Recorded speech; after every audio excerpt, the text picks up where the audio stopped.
Hi everyone, Alex here. This is going to be a video where I just briefly run through all the equipment that I use to basically produce my music. So everything on the audio production side of things I'm going to hopefully show off in this video. This is a question I get asked very frequently.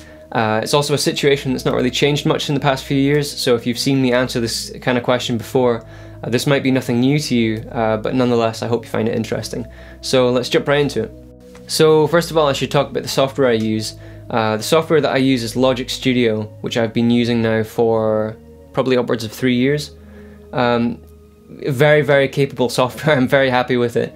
There's not much I can say about it that's not already been said online, you know, but I can't sing its praises enough. It's a great piece of software.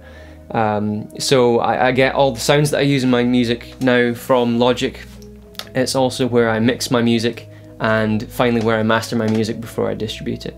In terms of the mics I use, there are two main mics that I use these days. So this is one that you will have seen probably if you've watched, you know, many of my videos at all. This is one you'll see coming up a lot. This is a Sennheiser E825S dynamic mic. I got this probably over 5 years ago. The reason that I've not really gotten a new one since is because basically this one does the job perfectly and hasn't broken yet, which is great. I tend to use this more in videos that are kind of like performance videos, basically where what I'm singing is the final audio that's going to get used in the video. And this is good for that because you can have the song basically playing as loud as you want in the room. This mic will only pick up maybe about, you know, that much in front of it. So it's really good for those kind of situations. The other main mic that I use, which I'm actually recording the audio to this video on, is an AKG Perception 220. That's a condenser mic, so it's the mic that I use pretty much for all my studio vocal recordings. And any vocals that I record that are going to be on music that I end up putting on iTunes or you know, selling anywhere else, that'll be recorded with the AKG. I've had this for a little less time than the dynamic mic, but in the whole time that I've had it, I've been really, you know, happy with the results that it gives.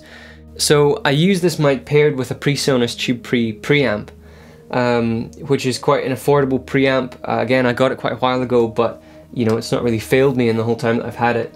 I like that preamp because it's really simple to operate. You've just got a gain setting and you've got a drive setting, so that introduces some warmth to the sound if you want that kind of thing out of your recordings. If you're looking for, you know, good, affordable, reliable a mic setup to have, I definitely recommend any of these mics, or, you know, I can't speak for their successors, but, you know, I would assume that they're just as good, if not better. So anyone that's looking for a good, affordable setup like that, I definitely recommend this stuff.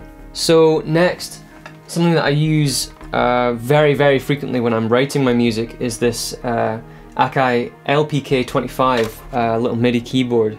Very handy to have.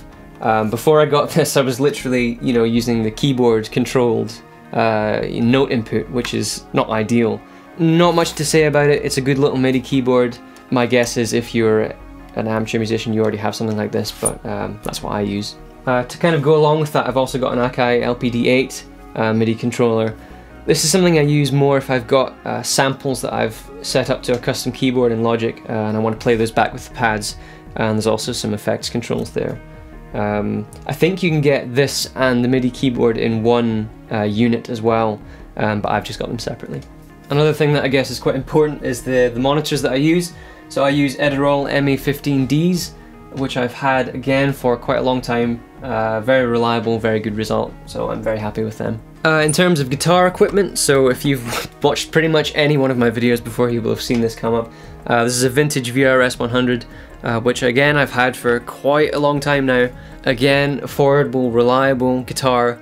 I really have nothing bad to say about it. You know, I could have again got a new guitar since, but really I've got nothing wrong with this one, so I think I'll stick with that for the time being.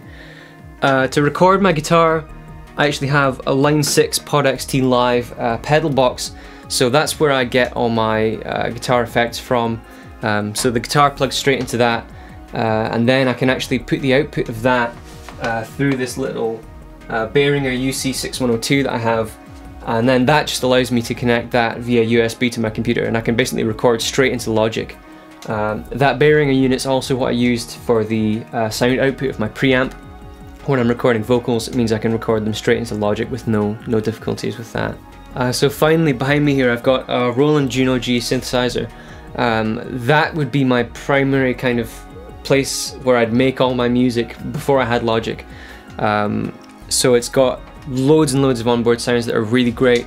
Sometimes I still get the piano sound from that and use that because the ones in Logic are okay, but I don't really, I think the Juno G's one is better. If you've got any questions about any of the equipment that I've shown, or anything else to do with the audio production side of my music, feel free to leave a comment and I'll get back to you. Or you can get me on Facebook at RRNOfficial or Twitter at RazorRedNoise. So I'm going to do another equipment video hopefully soon on video production, so I look forward to seeing you then. Bye.